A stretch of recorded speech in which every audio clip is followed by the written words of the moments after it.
안녕하세요. 평가아지입니다. 오늘도 좋은 하루 보내고 계시죠? 주말이죠? 이 영상 올라오는 게 주말인가? 아마 평일인가? 아마 회사에서 올릴 텐데요. 저는 토요일날 나와가지고 한 주간에 우리 궁금했던 것들 카페에 올린 질문들 확인하고 지금 영상 촬영을 하고 있습니다. 자, 오늘도 우리 내년도 제과장교양 기간 평가 준비하시면서 그동안 궁금했었던 것들 이제 또 하나씩 질문하신 거에 대해서 답변을 드리도록 하겠습니다. 지금 카페 이벤트죠. 내가 바로 질문왕 다음 주 이제 화요일 이제 3일 남았나요? 이제 4일 21일까지니까요. 빨리 참여들 하셔가지고 원하는 평가 서식과 평가 바이블 1등 하셔가지고 받아가시기 바랍니다. 자, 질문 확인을 하도록 하겠습니다. 자, FUNMM 2005님이 질문을 주셨는데요. 자, 방훈형 평가에 있어서 포상은 몇 번을 하나요? 라는 질문을 하셨습니다. 자, 포상은 분기별로 해야 한다고 하는데 2분기로 하는 건가요? 4분기로 하는 건가요? 자, 포상과 우리 복리후생이라는 게 있습니다. 즉 뭐냐면 분기별 무엇이 됐든 한 번만 하시면 되세요. 그러니까 즉 우리가 기관 여건상 우리는 복리후생 부분이 많이 별도로 하는 게 약하다라고 느끼시면 포상으로 분기별로, 그죠? 뭐, 3, 6, 9, 12, 이렇게 분기별로 진행하시면 되는 거고요. 복리후생이랑 같이 우리는 충분히 하고 계시다면, 복리후생과 같이 합치셔가지고, 1년에 4회 이상, 즉, 분기별 기간은 지켜주셔야 돼요. 그죠? 그래서 따라서 포상을 하시더라도, 3월, 6월, 9월, 12월, 2, 5, 8, 10, 1일, 1, 2, 4, 7, 10월, 이렇게 해 주셔야만, 평가에서 특별하게 간점이 없으실 겁니다. 아셨죠? 포상이라고 하는 거는 뭐 결국은 포상 준비하실 때 중요한 건 단순하게 우리가 포상을 했다라는 게 아니라 포상을 뭘 지급했는지에 대한 증명 영수증을 반드시 준비를 하셔야 됩니다. 뭐 예를 들어 우리가 포상으로 분기별 한 번 해가지고 우리가 이분에게 뭐 쌀을 하나 주셨다, 5kg짜리 쌀을. 그러면 쌀만 줬다라고 하면 인정을 안 해요. 쌀을 구매한 영수증까지 첨부돼야만 인정하기 때문에 그런 부분까지 준비를 해주신다면 크게 어려움이 없으실 겁니다. 아셨죠? 자, 그럼 우리 다음 또 그러면 질문을 하도록 하겠습니다. 잠깐만요. 예. 다음 질문을 또 볼게요. 날씨가 많이 추워졌죠? 너무 추운 것 같습니다. 지금 코트 입고 안에 카페에서 제가 카페를 아침에 빌려가지고 영상 촬영한다고 말씀을 드렸잖아요. 히터를 틀었습니다. 좋네요. 따뜻해가지고. 자, 다음 질문 또 볼게요. 도움님이 질문을 하셨는데요. 자, 구간관리도 서류 따로 서류를 준비해 놔야 되는지를 질문을 하셨어요. 그냥 매일 쓰는 기록제 작성해 두어도 될까요? 라 질문하셨는데요.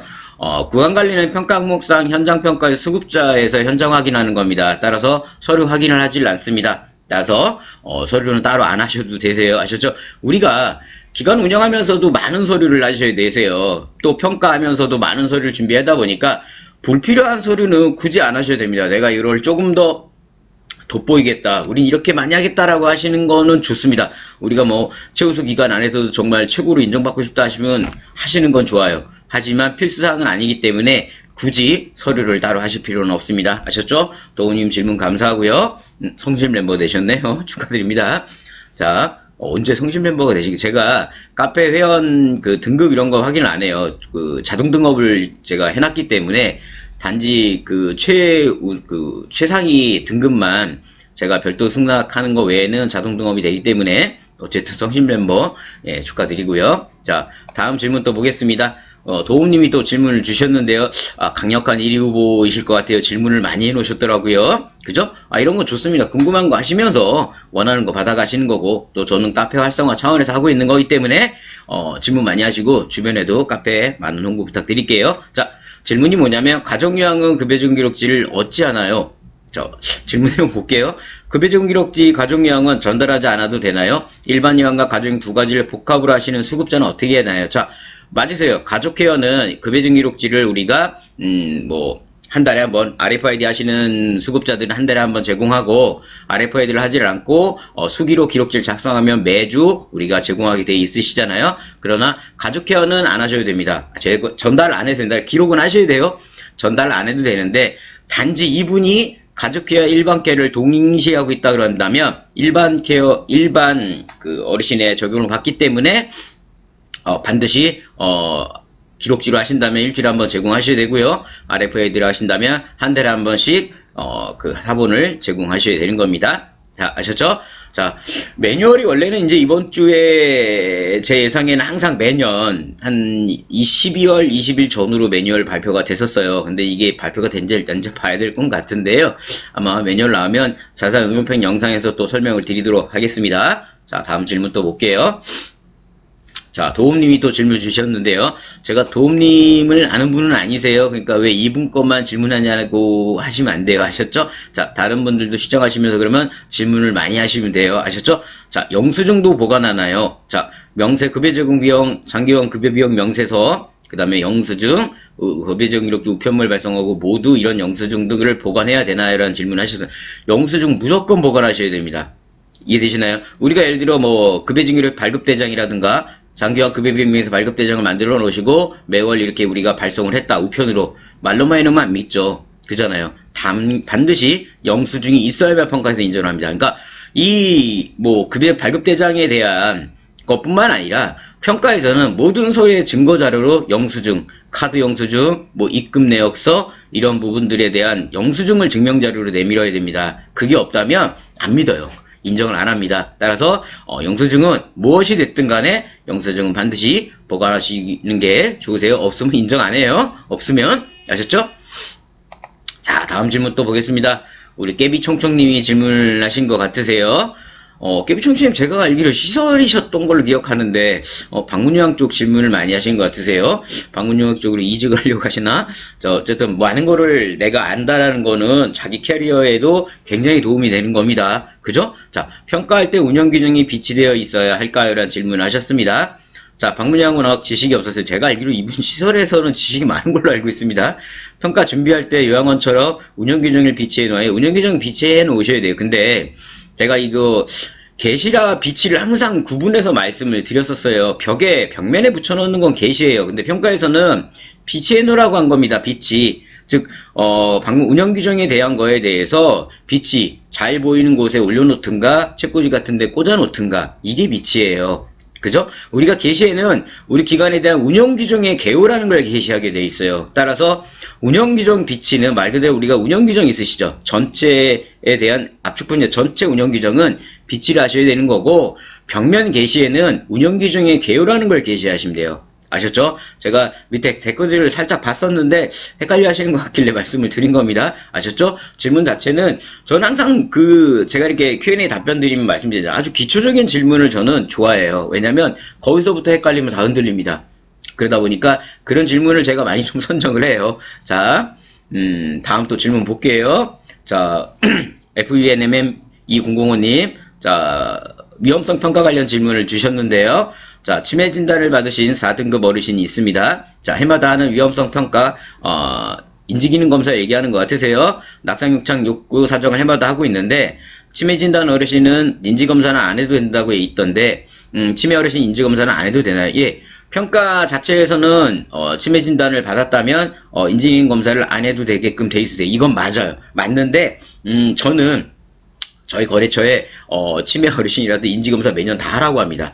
왜냐면 저게 치매 진단을 받고 진단서 있고 의사소견서가 있고 치매약에 대한 관리를 잘하고 계시다면은 괜찮아요. 저렇게 하시면 되는데 방문요양 특성상 우리가 어르신을 24시간 케어하는 게 아니시잖아요. 그러다 보니까 보호자와 또 이거를 커뮤니케이션을 통해 가지고 보호자 보고 이걸 받아와야 된다, 이래야 된다, 저래야 된다 하는데 이게 안 통해요. 그죠? 물론 보호자들이 잘해주면 좋은데 그게 아닌 보호자들이 많다 보니까 그냥 그런 거 무시하시고 그냥 1년에 인지기능 검사 어려운 거 아니시니까 그죠? 인지기능 검사 1년에 한 번만 하시는 걸 저는 추천드립니다. 어쨌든 정답은 안 하셔도 돼요. 치매 진단을 받으셨다면. 그러나 거기에 대한 증명서류를 다 갖고 계셔야 되는 거예요. 또 이분이 치매약을 장기 복용하고 있다는 것까지도 평가관한테 보여주셔야 되는데 그게 어렵다면 그냥 인지기능 검사를 1년에 한 번 하시는 게 더 낫다라고 저는 말씀을 드립니다. 아셨죠? 자, 다음 질문 볼게요. 자, 말랑콩떡님이 질문을 주셨습니다. 말랑콩떡님도 오래전부터 뵌 것 같아요. 그죠? 제가 카페 관리를 잘 못해서 그런 것 같아요. 카페 관리를 이게 본업하고 유튜브 영상 찍고 유튜브 관리하고 또 이 카페까지 제가 일일이 하다 보니까 저희 직원이랑 좀 분업해서 지금 카페는 좀 하고 있거든요. 양해를 부탁을 드릴게요. 근데 어느 카페 가도 카페 지기가 막 그 열정적으로 댓글 다 달아놓으면 안 돼요. 그러면 이제 카페 회원분들 간에 서로 정보 공유를 해서 회원분들끼리 이렇게 질문을 답을 왔다 갔다 하셔야 되잖아요. 근데 제가 그걸 다 달아놓기 시작하면 누가 거기다 답글을 달겠습니까? 나름 전문가라는 사람이 이걸 관리를 하고 있는데 그 사람에 대한 답에 대한 두려움이 있기 때문에 그래서 제가 최대한 댓글에는 지금 댓글을 안 달고 영상으로 설명드리고 있는 겁니다. 양해를 부탁드리고요. 그래도 이 카페 좀 빨리 활성화 더 빨리 해서 우리 최고의 카페를 좀 만들고 싶은 건 있습니다. 자, 질문 볼게요. 대상자님께서 입원하실 경우 서류 받아야 할 것이 있나요? 입원을 하는데요. 자, 내용을 볼게요. 대상자님께서 서비스 이용 중 응급실에 방문하시게 되었고 보호자님이 응급실에 오셔서 인계 후 입원을 하셨습니다. 병원에 이제 입원을 하셨네요. 우리 서비스 도중에. 그리고 요양병원으로 가셨습니다. 그래서 가고 계약 해지가 됐어요. 그죠? 서비스를 병원에서 마무리하게 되었고 종료 퇴근하지 못해 수기로 기록 작성하여 보호자님께 발송을 했습니다. 따로 서류를 챙겨 놓아야 하는지 그리고 평가 시 이 부분을 따로 확인하는지 궁금해요. 일단 질문에 대한 답을 드리면 대상자 보호자가 방문요양에서 입원한다고 해서 우리가 받아야 될 서류는 없습니다. 그냥 퇴소 처리가 되시는 거기 때문에 우리가 어떤 입원에 대한 거에 서류를 받으실 건 없는데 이제 중요한 거는 이제 저기 마지막에 질문한 게 있잖아요. 종료 태그 부분이겠죠. 우리가 어쨌든 서비스는 우리가 어르신 수급자 집에서 서비스를 제공해야 되는 거잖아요. 따라서 그 서비스 제공 부분에 대한 시간에 대한 급여 지용 기록지 또는 태그에 대한 부분만 중복되지 않게 하는 게 굉장히 중요하다고 봐주시면 되세요. 그런 부분만 신경 써주시면 되는 거고 일단 질문에 대한 입원하신 거에 대해서 서류를 받을 필요는 없습니다. 만약에 재가장기간 안에서 주간보호나 단기보호, 요양원이었다면 이제 우리가 받는 게 아니라 연계기록지를 발행을 해야 되겠지만 방문요양은 아직 연계기록지가 없기 때문에 우리 방문요양에서는 어르신이 입원한다고 하셔가지고 입원하고 퇴소한다 쳐더라도 뭐 특별히 받을 만한 서류는 없고 그러니까 서비스 종료에 대한 부분만 가서 확인 관련된 것만 받아 놓으시면 될 것 같으세요. 자, 다음 또 질문 보겠습니다. 자, 말랑국덕님이 질문을 또 주셨는데요. 자, 부부죠. 수급자 두 분이, 그러니까 어르신 두 분이, 아마 서비스를 받고 계시는 것 같으세요. 부부 수급자 어르신들은 한 달에 2번 방문해야 되나요? 필요하다면 해야겠죠? 자, 뭐, 가산사회복지사 방문을 얘기하고 계시는 것 같으세요. 가산사회복지사. 그죠?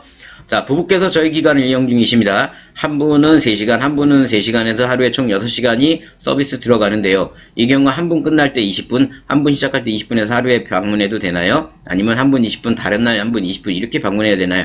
그거는 자율이세요. 둘 다 상관없으세요. 둘 다 맞는 얘기인 거고, 네, 업무 편의상 한 번에 하시는 게 좋겠죠? 한 번에 하시는 걸 추천을 드리고요. 예, 그렇게 하셔가지고 기록만 가산 업무 수행일지만 잘 해주시면 될 것 같으세요. 질문 감사합니다. 자, 도움님이 질문을 주셨는데요. 자, 급여증기록지 방문 시에 전달해드려도 되나요? 네, 자, 질문 자세히 볼게요. 자, 급여증기록지 방문 시에 전달해드려도 되나요? 명세서 영수증도 모두 꼭 우편해야 되나요? 둘 다 인정이 되세요. 직접 발행도 인정이 되고요. 우편 발생도 모두 다 인정이 됩니다. 직접 발행은 가가지고 사인 받아가는 거 사인이 있어야만 인정이 되는 거고요. 우리 우편 발송은 우편 영수증이 있으면 인정돼요. 둘 다 인정이 돼요. 그러나 제가 그냥 평가 때 항상 이 급여육지 발행 부분에서 가보면은 꼭 비어 있어요. 뭐가 꼭 제대로 안 돼 있냐면 우편 영수증을 제대로 발행하는 기관들 그러나 가끔 태그가 안 찍힐 때 있죠. 태그가 안 찍히면 어떻게 하셔야 돼요? 그 안 찍힌 날에 대해서는 수기 기록지를 작성을 하셔야 되잖아요. 그죠? 근데 기관에서 착각을 하시는 거예요. 우리는 우편으로 보내고 있기 때문에 또 RFID이기 때문에 한 달에 한 번 우편 보낸 걸로 만족되는 거 아니냐? 아니죠. 태그지만 어쨌든 그분이 그 날짜에 대해서는 기록지를 작성하셨잖아요. 기록지를 작성했기 때문에 그럼 기록지 매주 발행을 하셔야 되는 거예요. 근데 그거를 착각하셔서 그걸 내비둬 버리신 거예요. 그러면 결국은 평가관이 그걸 발견을 한다면 감점 사유가 되세요. 그래서 그런 분들 같은 경우는 지금이라도 빨리 파악하셔가지고 수기로 제공한 걸로 가서 사인 받아오시는 게 좋으세요. 자세한 거 응용편에서 말씀을 드릴게요. 이거 제가 가만 열에 한 8개가 기관들은 저한테 다 걸립니다, 이거. 응? 그러니까 주의하시고 질문 자체가 굉장히 좋아가지고 제가 선정을 했어요. 아셨죠? 자, 질문해주신 도움님 감사하고요. 다음 질문 또 보겠습니다. 자, 세계평화님이 질문을 주셨습니다. RFID를 사용 시 발생하는 미태그 수기록자에 대한 질문을 하셨는데요. RFID를 사용하고 미태그 시 발생한 수기 기록지는 월 1회만 보내도 되나요? 좀 전에 제가 말씀드린 건데, 그죠? 수기 기록지는 주 1회라는 건 전부 수기 기록지를 뜰 때만 적용되는 건가요? 자, 아까도 말씀드렸죠. 여기서 헷갈리기 시작하시는 거라고요. RFID는 분명히 한 달에 한 번이에요. 그죠? 그러나 그분이 그러면 수기 기록지만 하신다라고, 그럼 여기서 이제 이 질문하신 건 뭐냐면, 이 어르신은 그냥 무조건 RFID를 안 하고 있다. 그러면 그분은 수기로 판단하신 거고, RFID를 한 번이라 했다. 그럼 그분은 RFID 어르신을 보신 거예요. 그게 아니라고요. RFID를 찍은 어르신은 찍고 있는 거는 한 달에 한 번이지만, 찍다가 한 번이라도 미태그가 발생돼가지고 수기를 기록했다면 그 수기 기록부는 반드시 주 1회 발행을 하셔야 된다는 겁니다. 아셨죠? 그렇게 하셔야만 평가에서 감점 사유가 없어요.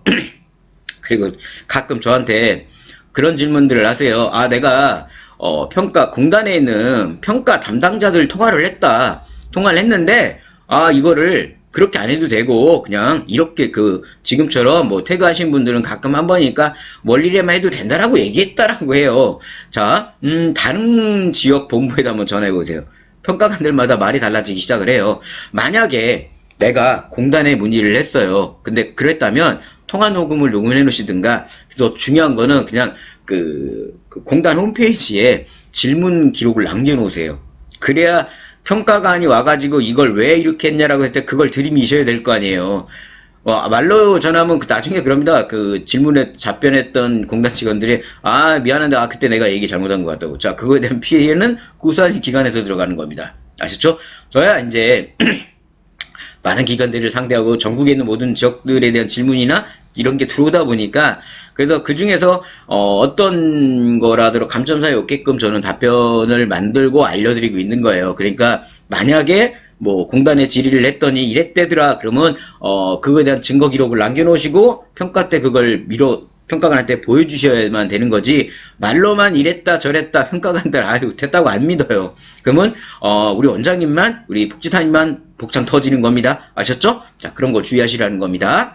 그래서 따라서 공단에 질의하실 때는 전화 질의하실 땐 반드시 녹음해 주시는 게 좋고요. 그리고 상대방의 이름을 꼭 물어보세요. 지금 나랑 통화하는 사람이 누군지를. 근데 그게 아니라면 반드시 저기 해주시는 게 좋으세요. 뭐냐면